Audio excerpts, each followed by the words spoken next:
Jake, dead end. Jake, stop. Stop. Play the brakes.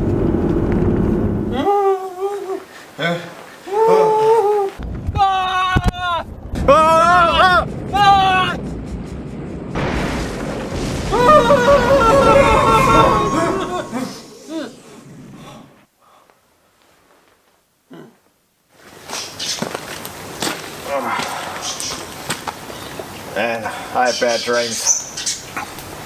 You too, huh? We need to do these brakes. Yeah, man. G'day subscribers, and if you're new to the channel, welcome. You're watching Attempts. My name's Alex Garner, and this is the Backyard Mechanics segment where we're going to fix up the brakes on this 60 series Landcruiser. Obviously, we're partway through already. This thing's got a lot of work happening in different areas. Today, we're talking specifically about how to change disc rotors. We've already talked about pads for a GU Patrol, which is much the same sort of setup as this. If you want to check that out, have a look at the card just up there. That will take you over to pads, which, if you're doing disc brakes, you're going to need to refer to anyway. Where do we start with this thing? The hub has to come off, the hub nut, this whole assembly here has to slide off, and then the disc brake comes off the back. So to get the hub off, we've got 6 bolts on the front there, and then another 6 nuts on the body behind it. The position has to be turned to is free. Anyway, let's get these little bolts off and see what's behind there.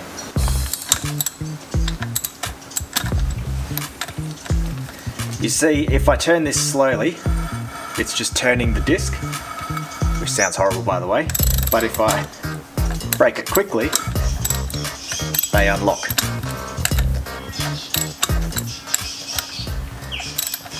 Now I should possibly be doing like a cross pattern here, but it's not the end of the world. I mean, hopefully not. I will do the old crisscross pattern when I do these back up.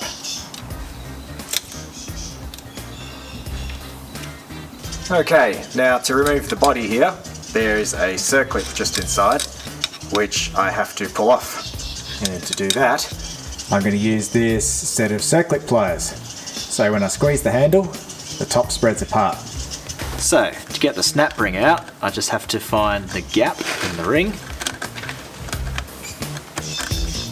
And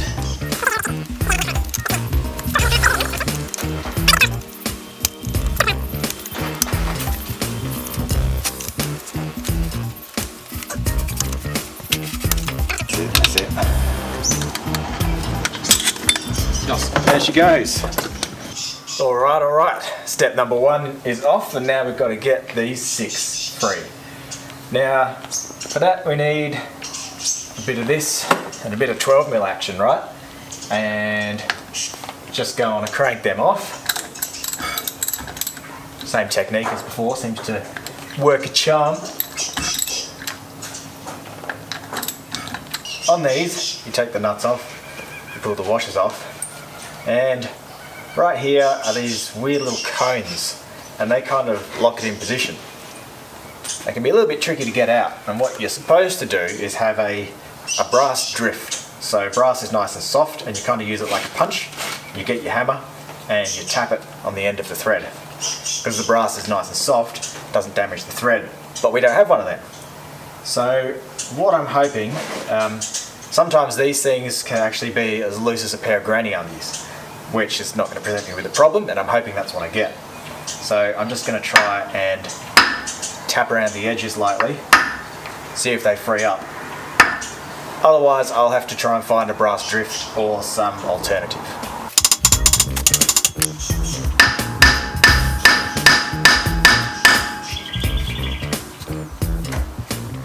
They actually fairly come shooting off, so it doesn't hurt. I just place my hand in front of it, comes shooting off. Catch the little thing before it goes missing in the shed somewhere.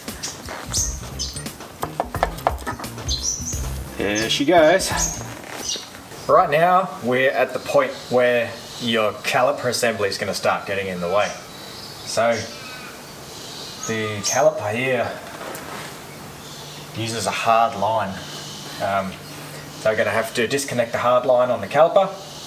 There's 2 big bolts on the back, and then that caliper will just lift away. True story. I'll try the classic technique where if you know a bolt might be seized, just try and crack it right first.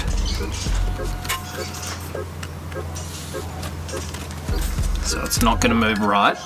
Give it a go left. Yeah, bust that nut. No. Okay, this thing here, I don't know if it's called a flare nut or something, but you need a flare tube spanner to get these off. But even with those spanners, I always find that I round the bloody things. So this is a Alex technique, which is possibly not endorsed by the Motor Trades Institute of Western Australia and the Mechanics Guild or whatnot. Set of locking pliers, you clamp those on tight as all buggery, get a hammer, beat it like it owes you money.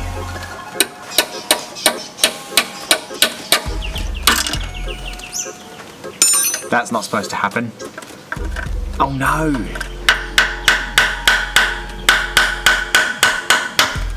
I told you it's a good technique. You should take that on board in your apprentice training, whoever trains apprentices.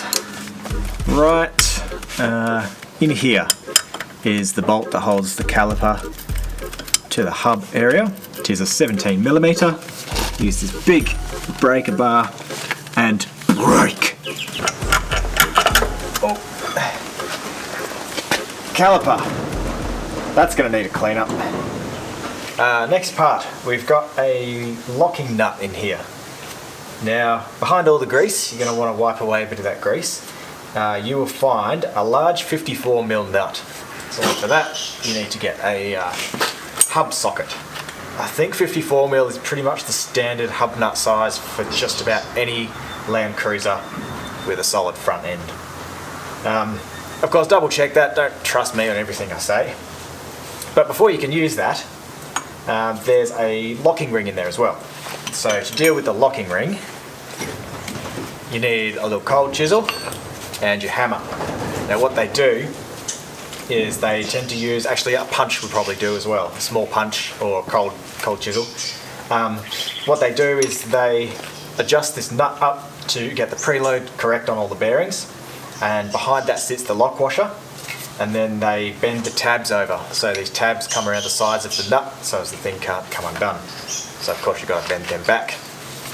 Just like this.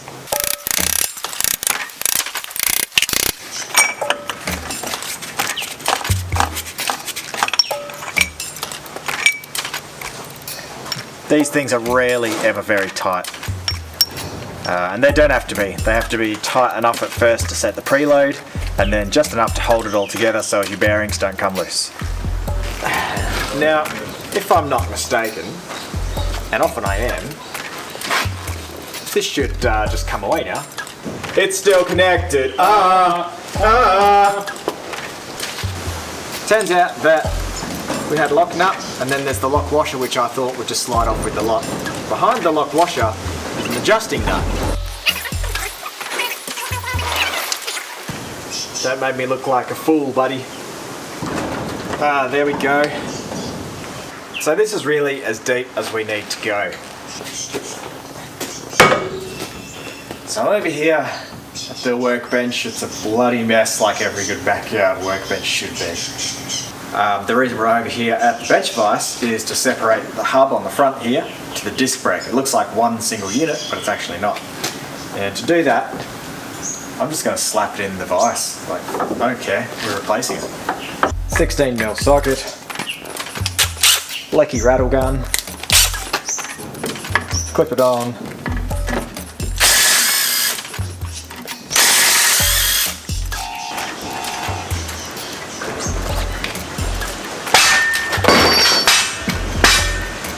We had all this on there and you saw me pumping away, and then it all came crashing down.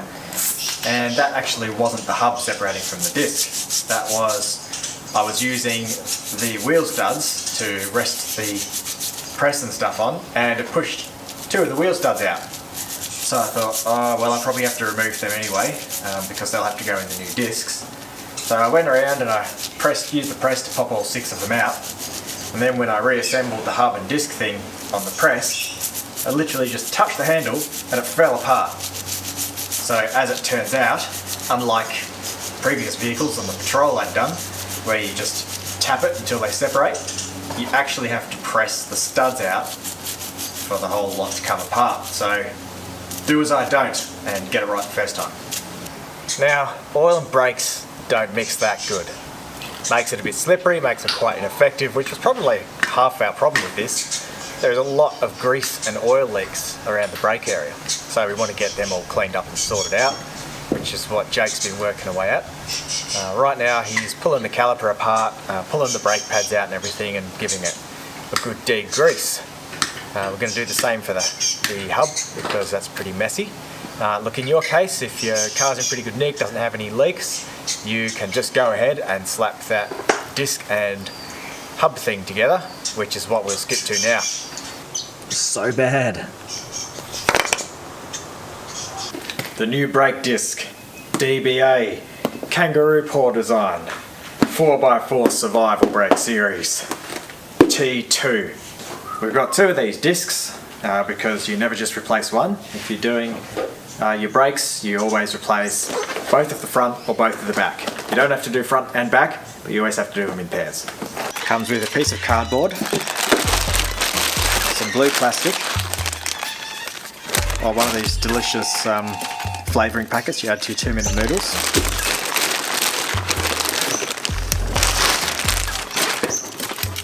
Stickers for all those sticker fans out there.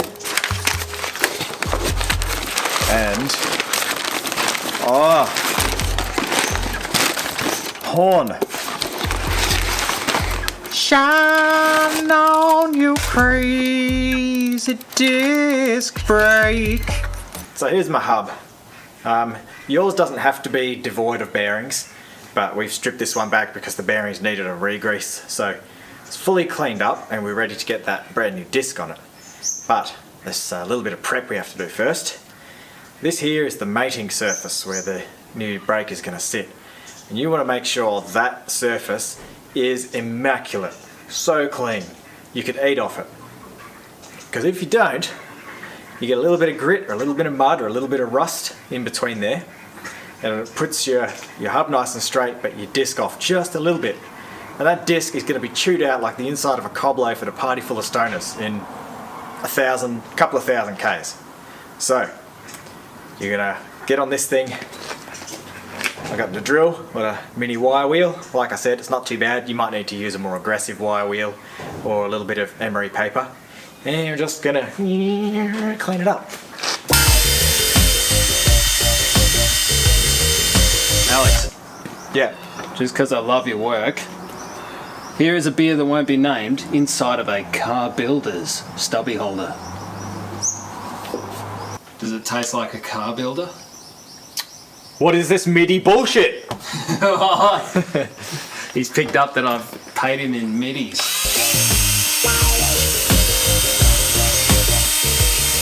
Insert THX sound effect.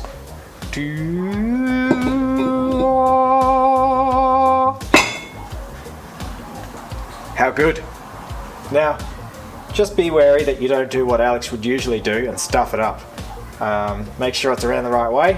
Thankfully, in this case, I tried to stuff it up just to see what would happen, and having the disc up the wrong way doesn't even work. So, happy chappy.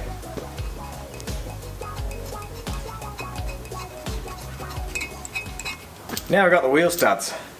I got to go back in from behind, and as you'll see, I've got the whole assembly mounted up there in the vise, and I've just done that really so that, as you can see there, underneath it doesn't touch on the bottom of the vise, so I'm not putting any pressure on those studs on the front. And I'm just going to, I'll drop them in one at a time. Drop these wheel studs in, and then I'm going to take a big hammer and my very technical punch here, which is just a big steel tube bar thing, and just tap them in. They actually don't take too much persuasion at all, but I didn't want to rest it on those studs on the bottom because couldn't be certain they weren't going to take a damn good thrashing.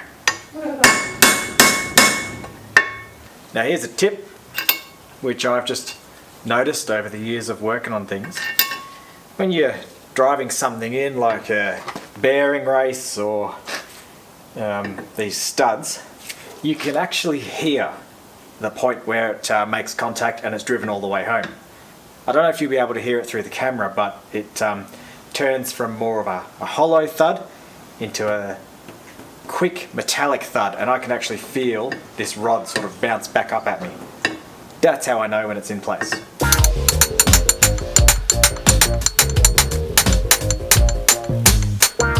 Oh, yeah, lost my hands. So while all of this was off, took the chance to get in here and clean it up a bit because you don't get behind the disc brake too often. May as well clean it up. Now the whole new assembly is going on. Look, it's grease free at the moment. It doesn't matter if you get a little bit of grease on it, like it's going to happen anyway, and you're going to have to use some brake cleaner before you put the wheel back on to clean this up.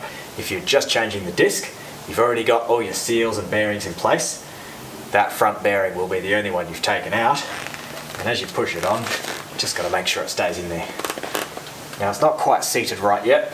The seal at the back will give a little bit of resistance, so there we go, just slips on eventually.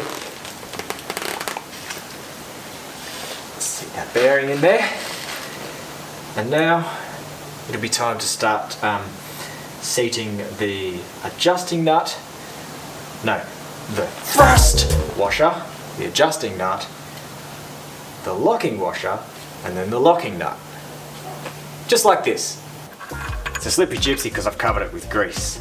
I'm a firm believer that you should thinly film everything with grease. And that is the tensioner nut.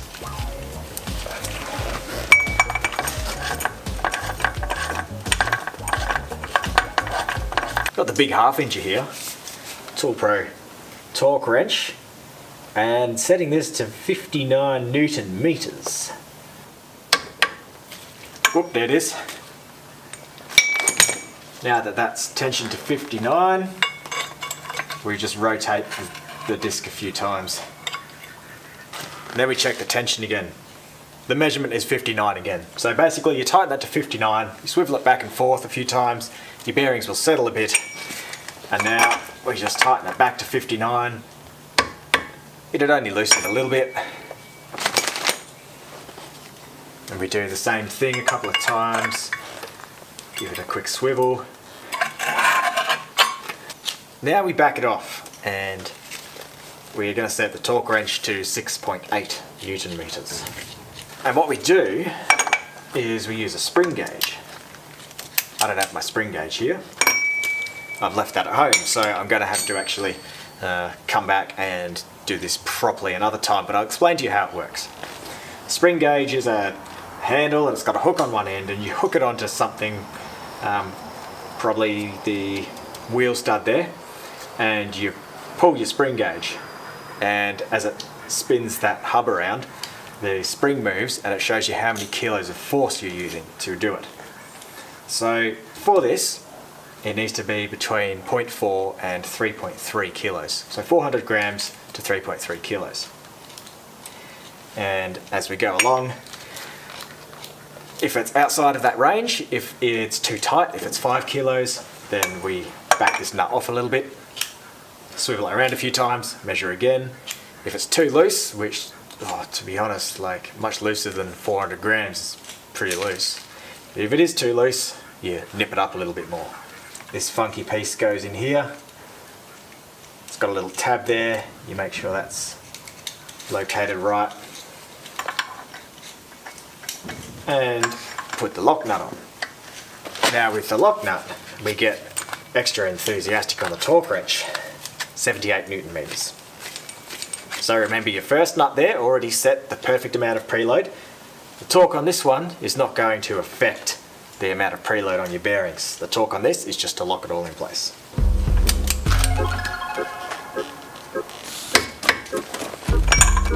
One more thing. Don't forget to bend back your little tabs on the locking washer. Give it a little tap with a hammer, just so that it locks onto the face of that nut.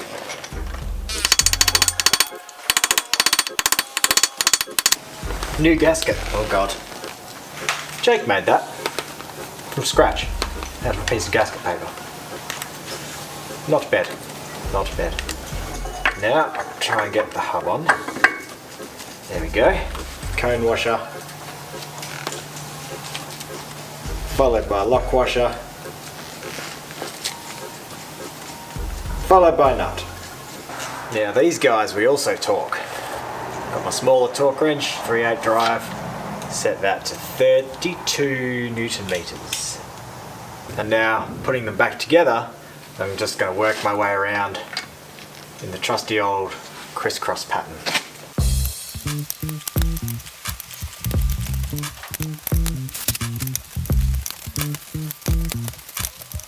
Now, I've got to get the circlip back in there, which is going to be a proper turd because this shaft sort of floats around a little bit, which is why they gave you a thread in the middle of the shaft that you can put a bolt in. And then, this is just a lever for now. There we go, just lever it out. And obviously as you're trying to put your circlip back on, you might jostle it around a bit and the shaft slips back in and you lose the lip that you need to put it into, but you can just pry it back out. Or you could maybe even have someone keep it pried out there while you do your magic. Now the front of the freewheeling hub goes on. It should only work one way. And I've got to find out what way that is. Oh, there it goes. Trial and error did the job. I just kept pulling it out, rotating it until it eventually slotted in. 6 wee little bolts, which are covered in grease and sand. Bob's your auntie's best friend's sister. Lack of torque settings does not mean ugga-dugga.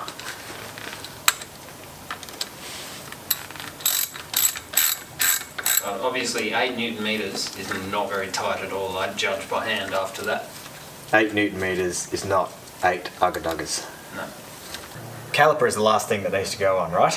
Now if your vehicle is one of those ones that needs the caliper removed to replace the brake pads, you're going to want to swap those brake pads now. On the Cruiser it just uses these 2 bars over the top to hold the pads in, so what we can do is refit the caliper and then slot the new pads in from the top and reassemble it. Now if you're thinking about getting away cheap and not replacing the pads because you only did it 2,000 k's ago, you're pretty much ruining your brand new brakes by doing so. Whenever you're doing brake discs, always do your pads.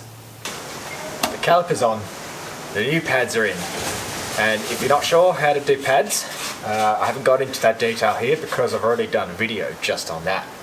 So up the top there is the little link that you can click to check that out, and I'll pop it down in the description too. If you want to get to the end of the video, you can go down there and see how to do the pads. Also there is the bedding in procedure, because with your new discs and your new pads you'll need to bed them in. Again, I won't show you how to do that here because I've already done it, and that's in that same change your brake pads video. So one more thing that we have to do here before we slap the wheels on and take it for a test drive, and that is to clean off all of our greasy oily handprints. I discovered the hard way, I fitted the same rotors on my Patrol, that you shouldn't use degreaser to do it. It didn't do it any damage and it didn't cause me any harm. It did cause it damage, I suppose. They actually paint the edge of these rotors here black and just around in the middle, and the degreaser ruined the paint. Brake cleaner apparently won't do that, which is why they recommend that you just use that. I'm still going to be a little bit careful, so instead of just spraying it straight onto the disc, I'm going to soak a clean rag and go and wipe it around. Yeah, that's not doing anything to the paint. Awesome. Yeah, make sure you get them spotless. So go all the way around, rotate the whole thing, keep going. Make sure you get the back of it as well. Get it nice and clean.